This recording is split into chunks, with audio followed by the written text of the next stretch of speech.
Gaeilge Weekly is a Learn Irish Online production. To find out more about LIO, check out the description down below. Hello, good morning. Díogwits, Mods and Wa. How are we? Constámid this week on Seachtain Show. You're very, very welcome to the show and episode number 132. Fáilte or mílte wrote with agron céad is a trucadó gin show, and a big thank you as always for tuning in. Míle buíochas.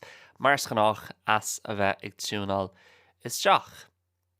As I said 2 weeks ago on the last show, mar dúirt mé caiicí show hin an so Déardaoin.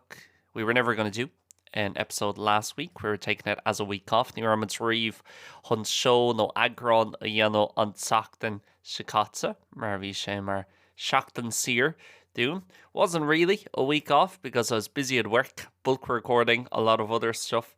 Bhí mé fós anghnothach leis an obair ag taifeadú alán rudaí difriúla, and all those videos and podcasts that I was recording, the fiosrúcháin agus na podchailtí sin a bheits mé nó around me ag taifeadú inis. They'll be coming out over on Patreon and learnirishonline.com, and even a few things here on the Gaeilge Weekly feed Patreon learnirishonline.com, agus cúpla rud an seo an feed Gaeilge Weekly, such as Smaointe Saharn, you might have already listened to. Chance gofuil Smaointe Saharn clutched ad Hannah Féin. The first 3 episodes of that are going out for free on the Gaeilge Weekly feed over the next few weeks. Don chéad 3 agrons a sin ag dul amach Sir an Ashgan seo an feed Gaeilge Weekly. So big thank you as well if you were listening to that. Míle buíochas. Más rud ag grabh tú ag éisteacht leis sin. It's Seachtain na Gaeilge. Seachtain Gaeilge atá ann, Irish Language Week. That's normally on from the 1st until the 17th of March. A bhín siúil ag ná ón géad lá mí mórta go dtí an seachtú lá déag. I'm not a massive fan of Seachtain na Gaeilge. Níl mé mar fan mór nó níl mé róghafa le Seachtain na Gaeilge. I think it's good and I think it's really important. Ceapan go bhfuil sé go maith agus go bhfuil sé fíorthábhaach, but just sometimes I feel like it could be done a lot better. Ceapan orintha go féidirlinn é dhéanamh I mbealach beaganaín níos fearr. But that's a discussion for another day. A sin scéal agus córá le haid lá eile, and I still think the way we have Seachtain na Gaeilge is much better than if we didn't have it an chuí. Atá Seachtain na Gaeilge agin fós tá sé bhád níos fearr ná monaméach Seachtain na Gaeilge agin. But I have one rule on this podcast for the most part. Don chud is mó níl ach rial amháin am an bodchaile as I record through the year agus mis ag taifeadú ire na bliana. And that one rule is that I don't speak about the Irish language itself. An rial amháin sin nach mín mé ag labhairt faoin Gaeilge I hain an show. I think there's so many different learning resources and great podcasts and videos and books and whatever else. Tá an fiosrúcháin agus acmhainní fólamtha agus podchailtí agus seona agus gachar eile. But a lot of them focus in on the Irish language or themes related to the Irish language. Cuid mhórach go bíonn siad ag díreasteach an Gaeilge nó rudaí agus téimi a bhaineann leis an Gaeilge. You know, whether it be the Gaeltachts or politics or grants or different stuff like that. Deontais nó na Gaeltachtaí nó an fiosrúcháin nó rudaí mar sin, which is fine and there's a place for that. Tá áits lei sin. But for me, I've always thought if you're learning Irish and if you're learning a language má tá ag fólam na Gaeilge agus má tá ag fólam aon theanga, there's a good chance that you want to listen to more everyday stuff go bhfuil tú ag géirí éisteacht le rudaí léithúla. Daily stuff such as sport, television, music, travel, sport, telefís, ceol, taistil, anything like that in rud mar sin. And I didn't create this rule myself. Níor chorchaí mé an rial seo mé hain. I stole this rule from BHFAD, chuid mé an rial seo ó BHFAD. And for me, I wouldn't be doing, or I don't think I'd be doing Gaeilge Weekly if it wasn't for BHFAD. Ní cheapam go méach mé ag déanamh an podchaile seo. Mar raibh sé mar gheall an obair a chur BHFAD isteach and the 3 girls who do or who did that podcast, since unfortunately they don't bring out episodes anymore. For real, ní bhíonn siad ag teacht amach le hagrán nua níos mó. But because of them starting the podcast in whatever it must have been 2016, 2017, Gaeilge Shade, Gaeilge Shocked, and I'm fairly sure it's the first Irish language podcast ever made. If you take out, radio shows that were uploaded as podcasts, ma bhunan tú Seol na radio, chur Susie, their Spotify, mar fud creality, that doesn't count in my mind. Ní choiríonn sé sin imime intín hain. For me, Déardaoin was the first proper Irish language podcast with proper production and everything else, the production ceart agus gach rodella. And they had one rule, and it was the exact same rule, that they didn't speak about Irish except on Seachtain na Gaeilge. So ní rá siad ag labhairt an bud chraile faoin na Gaeilge agus faoin deanga seachas Seachtain na Gaeilge. So I followed that rule, and in 2024 and 2025 in Gaeilge is a bheith cahar, agus Gaeilge bheith cuaig. I was speaking a bit about the Irish language, but normally focusing in on different aspects of it. So ag labhairt faoin na Gaeilge ach ag díreach isteach gnáithe difriúlta. I think one year I spoke about the role of Irish in my life. I made labhairt faoi role na Gaeilge in my héal hain. Another year I was speaking about learning Irish, fólam na Gaeilge, and the importance of that and the best way to go about it, an tábhacht le sin agus an bailachas fearr chuna dhéanamh. But this year I wanted to focus in on something a bit different. We made géirí díreach rud éigean beagalíonn difriúil imlína, and that's Irish language education, Oideachas na Gaeilge. And when I mention Irish language education, I'm not talking about what you yourself might be going through. Ní make lords faoin rud bhfuil tú hain ag dul tríd. That is likely for most people listening, learning Irish as an adult or trying to improve their level as an adult. Ag fólam na Gaeilge mar chuna fásta, nó ag déanúirt fios a chur the chuid Gaeilge mar chuna fásta.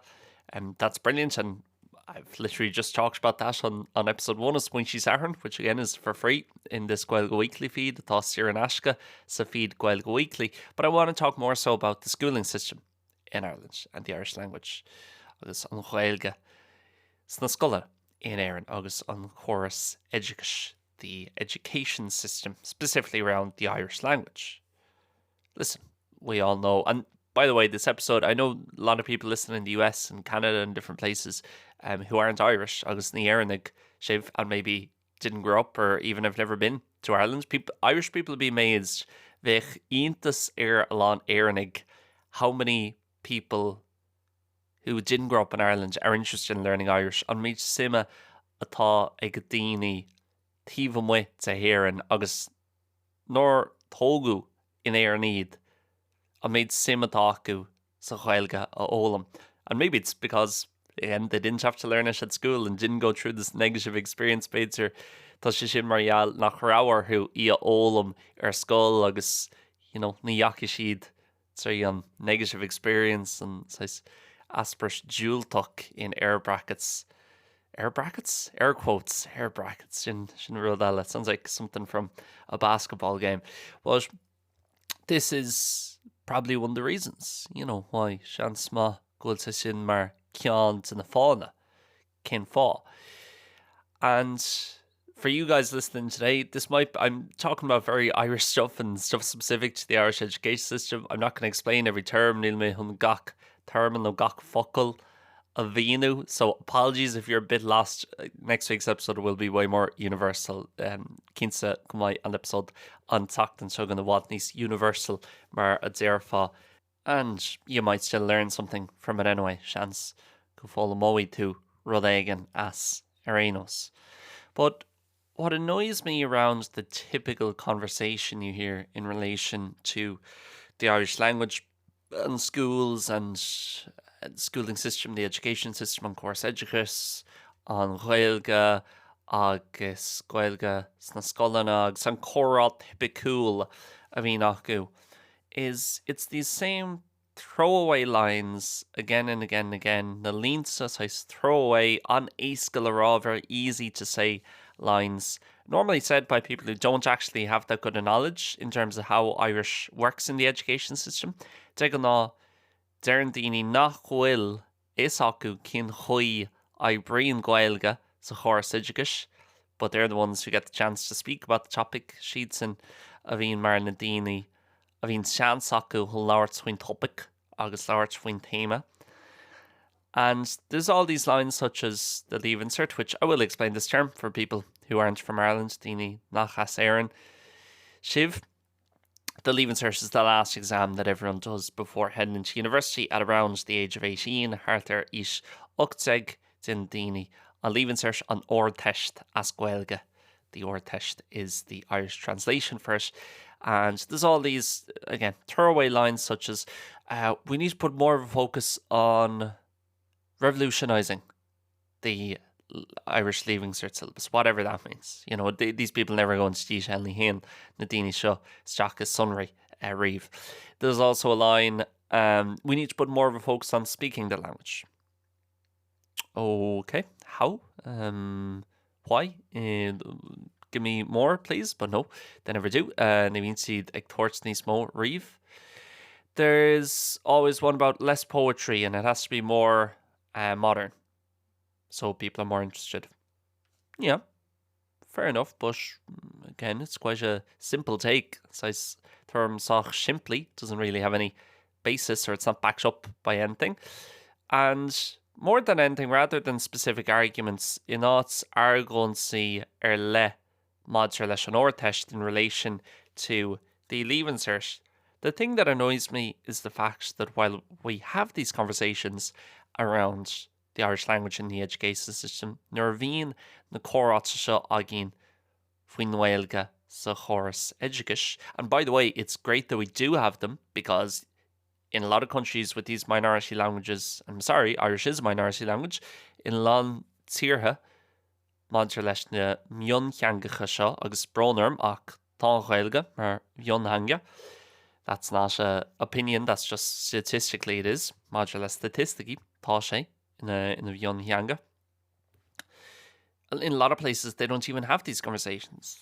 I don't want to speak out of turn, but maybe in Scotland, for example, they don't have these conversations around Scots Gaelic because you don't have to learn it at school. Seans in Alban mar hampla níl na córáite seo acu mar ní chaithí tú Scots Gaelic nó Gaeilge an Halban a ólam ar scoil. So it's firstly, I don't want to come across too negative in this podcast. Ní mé géirí gohfuil mé ro dhiúltach sa fud creile seo. But I am, quite happy that we have conversations. I think it's a good thing, but it's the typical conversation that really annoys me. An córa typical a bhí nig daoine a chur na isteach orm. But more than anything, like I was saying, mar a bhí mé grá before I went down a tangent, agus mis sé ag tosú ar tangent eile. What annoys me is the amount of emphasis we put on the leave insert with these conversations. And no one ever mentions the 12 years or even the 16 years before that. Ní bhíonn daoine riamh ag labhairt faoin gá bhliain déag nó fiú sé bliana déag revision. Why is it always this obsession with the senior cycle when people are 16, 17, 18 years old? Cén fá bhfuil daoine chomh gafa leis an senior cycle agus daoine 16, 17, 18, and whatever might be going on with the exams and the syllabus and the teaching at that level, agus na scrúdaithe agus an sagasc ag an level tin, but no one ever mentions what's going on when a child is 2, 3, 4, 5, 6, 7, 8, 9, 10, 11, 12 in secondary school, junior cycle, na tá siad dó 3, 4, 5, 6, 7, 8 ní an sin ag dul isteach chuig na meán scoile going into secondary school at the age of 12. It's crazy. If you think about it with another skill, saolaí do meach muid ag smaoinú faoi skill eile, like piano. Okay, so let's say with the piano, if as a country we randomly decided for whatever reason that we wanted to create and produce way better piano players by the time the youth of our nation are 18, or tá ógin na hÉireann ag is a thugtaigh, tá muid gurí gohfuil ó bhád níos mó acu in an piano a cheanam go maith. We want the way more people in Ireland by the time they become an adult and reach the age of 18 and finish education agus chuirn siad chraoch leis an Oideachas or second level education, at least Oideachas dar level we want them to be able to play the piano to a much higher level. And imagine if you basically said, well, let's just have 90% of the discussion around what happens from when they're 16 to 18. Caiimid nó go fungéid an chóra a dhéanú cadathar líon idir is a 16 agus is 18. It's crazy stuff. What you would do, of course, any sensible person, and any other countries where they've made successful attempts at improving similar situations, líon tír eile ina bhfuil rudí maithe agus écht buinse amach acu, is they focus on when the child is younger and younger and younger. With the piano example, maidir leis an sampla sin leis an piano, you would go straight away to when a child is 4, 5, 6, 7, 8, when they can start physically playing the piano really young. You would straight away get them into classes, straight away create a culture of piano playing. Díorchan sin caithú na páistí sin a chur urang na piano, caithú cultúr a chrothú maidir le shenam piano. But that doesn't happen with the Irish language. We're so obsessed with this one thing, Liam said, because when you're chatting about something you have no idea about, and you're thought to ignore you rudding and gnáthluas faoi, it's just easy to say those lines, poetry in the leaving cert filiocht, sonor test, and more focus on speaking, ní small béim, lauert na Gaeilge, even though those people couldn't give you a breakdown of actually how much percent there is going for everything in the exam. Cé nach bhfuil na daoine sin in an breakdown no cursís a dhéanamh céimhéad fungéad what percent ó dul gach píosa den scrúdú. For example, 40% of the Leaving Cert grade goes for the speaking exam. So the carcha fungéad le fáil don scrúdú bhéal. 40%. Now, I'm not, by the way, making opinions on should be less or more. That's for a different day. Sin lá eile. I'm not here to give my... Because I think Leaving Cert should be changed. Ceap mhain go Déardaoin an ord test ahrú. And there's a lot of good changes you can make. And some of the suggestions I'm kind of mentioning there, cúpla duna smaoinú sin nó na smaointí sin ó miseag láirtfuú an sin. I think they're actually good suggestions. But they don't come from a place of actually knowing what's going on or caring, really, about what's happening with the Irish language. Ní hagann sí das áit ina bhfuil daoine ag smaoinú tá sí tábhachtach dom cadathar líon leis an Gaeilge. They're just throwaway lines. And let's say with that 40%, like a lot of people might not realise that 40% of your grade in Leaving Cert, so carc fungéad to the chorad san ortest, comes from a 15-minute speaking exam. In that speaking exam, there's huge issues within it because a lot of it, you know what's coming up beforehand. Cuid awards thosad cadatá ag teach den níos rive, and so it becomes a lot easier. Irene say wad níos éasca. But it is graded at quite a high level in terms of it's very hard to get high marks in that, really. Tá sé an dachar chun marcna an ord all, unless you have a decent level in Irish. And that's another thing, I think, another myth that people go around is saying you don't need that good level to get a good grade. Ní chaithí level an ord of ad chun grad ma all. And I would debate that. I would say to get a H1 or H2 as the new marks are, which would be in old money A1, A2 or B1. To get those marks, you need to have a decent level. I'm not saying you'd have to be fluent in Irish, but you need to be good enough. Kaitu soch ma. It's not like German or French where you could get a H2 in German or Spanish with barely being able to speak the language. But bheag nachal tónán an tanga a láirt ach fós tá tónán an grád sin a bhaint amach. They're a lot easier. One of the reasons they're a lot easier is because in the exams for foreign languages, sna scrúdaithe le haid teangacha ó thiortha, such as German, French, Spanish, Germanish and Rankish and Spanish, you don't have poetry and you don't have prose. So of course it becomes a lot easier then. Irene say wad níos éasca. Now I'm not saying on the Leaving Cert they should again keep in poetry, but you need to realise how else are you going to test someone on their level in language and test them in their level of actual, right, what vocab, like when we actually dig under the surface, nar dhéan mud scrúdú ceart ar an duine seo, What vocab do they have? You need something a lot more challenging and possibly even a bit mundane. Rud éigean níos deachra, níos dúchlánaí. See rud éigean the top buganín le drán na chóirnta. To test out that stuff and test out your proper use of the language, not just saying who you are and what you do and what you had for breakfast this morning. Not just like Lord Sweet, chugainn, agus cásu, agus cadhviad don bhricfásta or margin. So again, I'm not saying it should be like this, but cheart go make sé mar seo, no cheart go make sé mar sin. But when you really dig down or even just ask one or two questions of those throwaway lines, they're chuirn tú ceist nó ró, na smuoine nó ró, chuig na throwaway lines sin agus na quotes a chluisean mud sa gcónaí ar an radio, ar an telefís, maidir leis an ortest that we hear on the radio and TV in relation to the leaving cert. They don't really hold much water.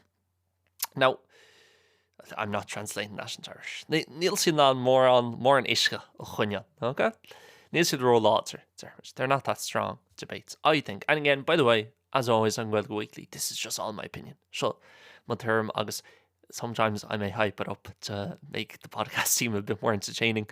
Oran debates are current my buganín Razvantazir. I always go on a slight tangent. I remember there's a great story from some podcast that Pudcraili Intach no scale Intach of Fudcraila of Shane Horgan, the former Irish rugby player. So here we're in hearing. So rugby Shane Horgan, I think, was walking through. He just started doing punditry. So Dirk punditry a husula RTE. And I think people were liking his stuff. He said, like Gnáthleagan, Timplin Tira, and he's walking through RTE in Donnybrook in the studios. We shake Seol, three studio RTE in Donnybrook, and Eamon Dunphy crossed paths with him. Honnig Eamon Dunphy said throw Ella and stopped to chat. Agus, stop sé, agus bhí sé labhairt buganín le Shane. And Eamon said, towards Eamon, Shane, I love the punditry, but where's the controversy, man? It's evil and punditry. I call them consvod, och. And I've always thought, as much as that's kind of a very bad thing to say, Kiger strucher this in the raw, sometimes it's important to turn things 10%, 20% up when you're speaking to an audience. Or into the tábhaach just Jeff fungéid no fihu fungéid níos mó a hort the rudagan nor thought to ag lauerts wig daoine mar seo. So sometimes I might add a little bit of spice to one or two things I'm saying. Ornta beidir gúil mé ag tuairt rud nó gó eile maidir le chuid de smaointí. Like I said in the last podcast, mar dúirt mé san agran téarnach, I want to be honest and I don't want to fool you guys to make gurí bheith unrach agus ní mé gurí a bheith ag déanúin in trichanna nó in clasna nó in rud mar sin. So for me, going back to what the main point is here in Ruddas Tábhachtaí is that if I was Minister for Education, dul méich mise im ára agus ara Oideachas, when it comes to the Irish language, there are automatic arts faoin tanga agus faoin Gaeilge. I would be saying, for the moment, first thing first, for the first year in the job, an chéad bhliain sa fust, I'd be saying, I don't want to speak to anyone who's involved in second level. Ní mé gur leabhart sléine atá páirteach sa dar level. I'm not saying second level education isn't important, ní mé gur nach chud sa tábhaach, but in terms of Irish, you have an absolute open goal to score a goal in the first 10 years of a child's life. Tá open goal chuloscail sa ad sa chéad 10 mbliana maidir le teangacha agus maidir le páistí. Imagine if you were playing a game of football. Saolaí, dul méfa ag gimmert clébhella. And you've got the ball 5 yards out from the goal and the goalkeeper's gone. It's an open goal. Tá chuloscail chad tá cool boire imithe.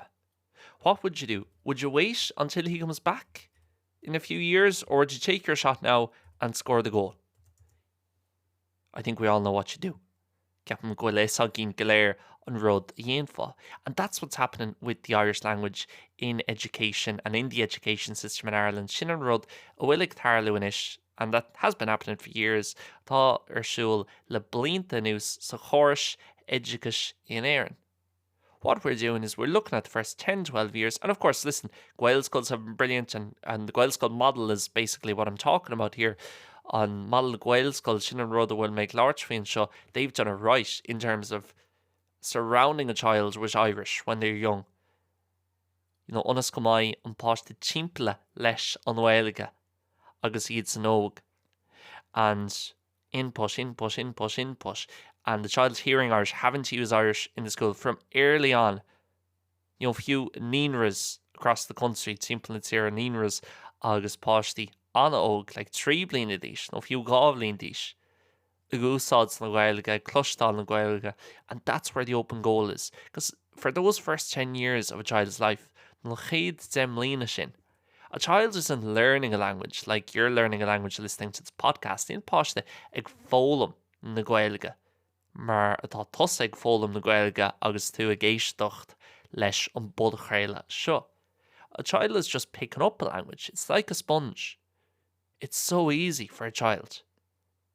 And even if they don't become fluent in it by the time they're 10 or 12, you know, she gemlin dish agus govlin check dish needs she'd leaf fugs, needs she'd need ord hides on aku. Even the worst students who maybe just weren't compatible with it or didn't, you know, weren't that receptive to it, they'll still be so much better than what these students are going into secondary school now. Few by sheets and wadnis far na martha na dalti na lane the show ag dullas shach wig. The meánscoile. You've got this open goal. It's not that much work. You don't need to worry about syllabuses and motivation students or anything like that. Ní chaid tú a bheith bortha faoi spragu ó thuirt do bhicléin nó chaltaí. Ní chaid tú a bheith bortha faoi syllabuses nó scrúdaithe nó filiocht nó aon rud mar sin. What you have to be worried about is just putting Irish around the student, around the pupil I should say, or the child. Nor tá siad cuaig bliana, sé bliana, 7 bliana díis, and using that opportunity where it's 10% of the work for 1,000% of the gain. Definitely an upper 1,000 fun gate tin Gaeilge all arash. And what's our goal here? You know, when we're talking about doing all these things, there's automatic large between the ruddy show.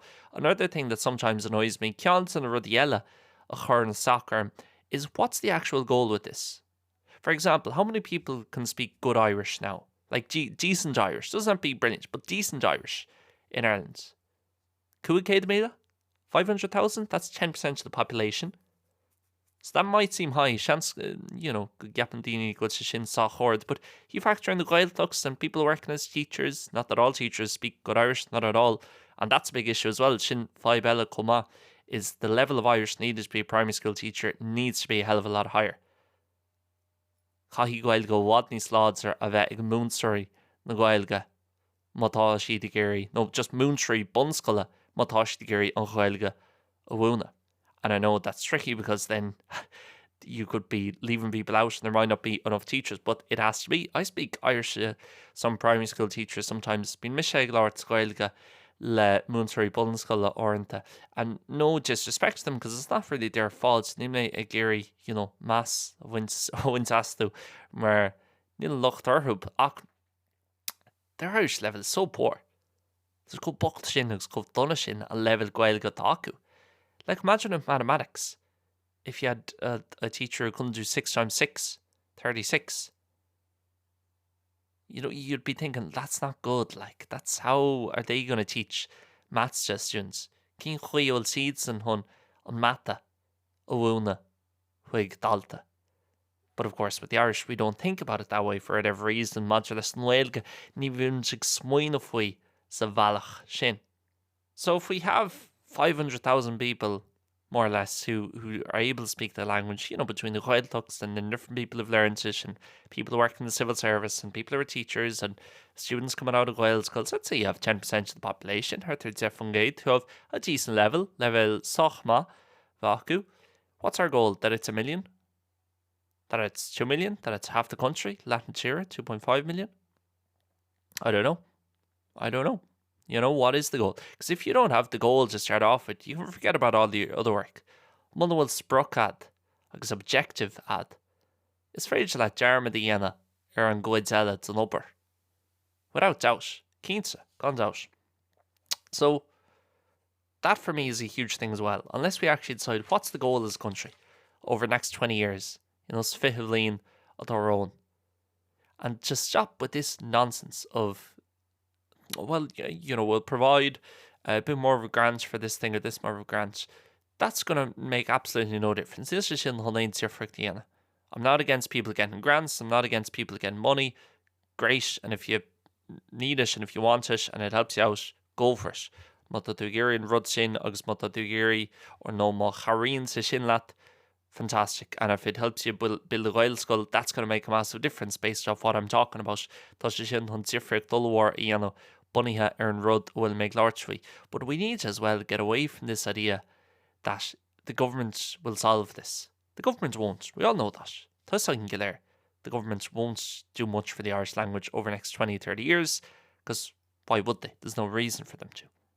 Ní leon fá dóibh chun sin a dhéanamh and to put a long-term plan which will actually make a serious difference. Agus plan fad tarmach a dhéanamh tíochraíocht, fiosrúcháin. If you think about the last 50 or 100 years in the Irish language, the biggest thing that's happened has been what's happened in the last 5 years. An rud is mó hála star na Gaeilge le 5 bliain anuas le 100 bliain anuas, sin an rud atá dírecht tar éis thar le 2 bliain anuas. And that's this kind of Irish Revolution, raveloads na Gaeilge, and online and Erlina, so many people interested in the language, it's become stylish and cool again. Tá sé cool, tá sé mar rud ma, hol an Gaeilge ólam, there's not as much shame connected to it, it's not seen as an old-fashioned thing. Níl sé ceangail to the rud, and I'm sure the Irish government haven't had anything to do with that. And they get some things right in terms of Irish language, they get other things wrong, just like anything. So lein rud eile gin siad rudí maithe, maidir leis an Gaeilge agus droch rudí maidir leis an Gaeilge. But the Irish language and the future of the Irish language, and if we want 1 million, 2 million, 3 million people to be able to speak it really well, matamaid géirí goil Gaeilge ag milliún, 2 milliún, 3 milliún daoine. It's not going to come from grants. Níl an teachtas deontais. It's not going to come from extra points on leaving cert. Níl sé an teach dó faointí sa bhreis san ortest.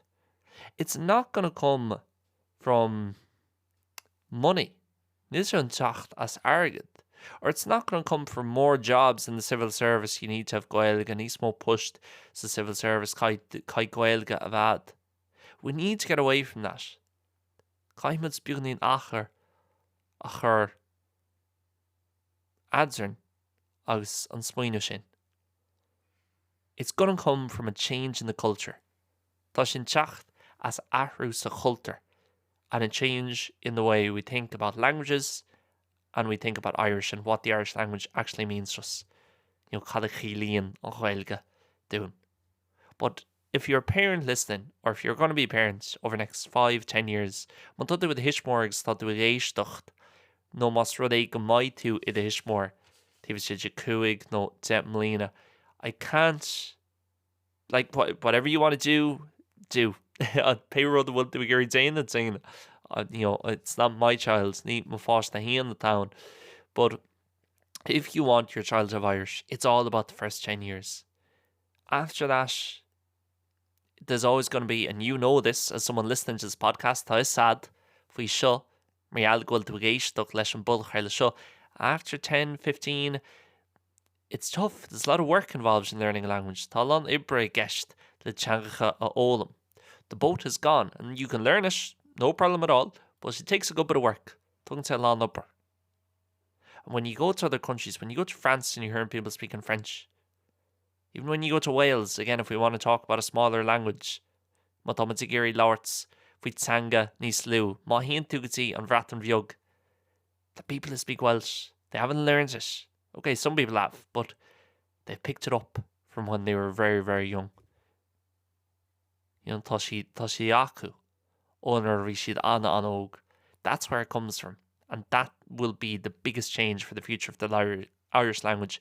Sin an rud a bhés mar an tachar smó the hocí na Gaeilge. And that's all I've got to say in it. Sin an maids atá am. Again, just opinions. I'm sure not everyone will agree. Cínsan nach mai gachtain ar choinn sin, and that's absolutely fine. But thank you for listening. Thank you for taking the time to listen to someone speak about their thoughts. Gur míle maith as an táim a thógáil chun éisteach lumsa agus éisteach le mo chuid smaointí. I'm very grateful. Tá mé an bhuaich. So yeah, happy St. Patrick's Day. Láil le borch sanadíh. If you're listening on St. Patrick's Day or a day or two before or after, well, tú réisteach lá nó go rive, nó lá nó go ina dhé sin. And hope you enjoy, hope you're celebrating if you want to. Dásul am goil tú i céilóra, mas rud é goil tú i géirí, and that you have a great day or that you had a great day. Go mai lá iontach nó go rá lá iontach ad. That's it. We'll wrap it up for this week, guys. Tá much an chríoch a chur leis an bodchréile an seachtain seo. Big thank you for listening, as always. Míle buíochas as bheith éisteach mars ganách. If you would like to get more access to different stuff on Learn Irish Online, má tá tú géirí níos mó rudí all, níos mó seoanna, podchréiltí, físeánaí, all Learn Irish Online. Don't forget to become a member over on Patreon for everything we make over there in terms of videos and podcasts, much le podchréiltí agus físeánaí, gach rudí dhéanamid hall an sin. Patreon.com/Learn Irish Online, or simply search Learn Irish Online on the Patreon app and you can start your 7-day free trial today. Big thank you. Míle buíochas. Speak to you next week. Le rumalat an seachtain se chugainn. Slán agus beannacht.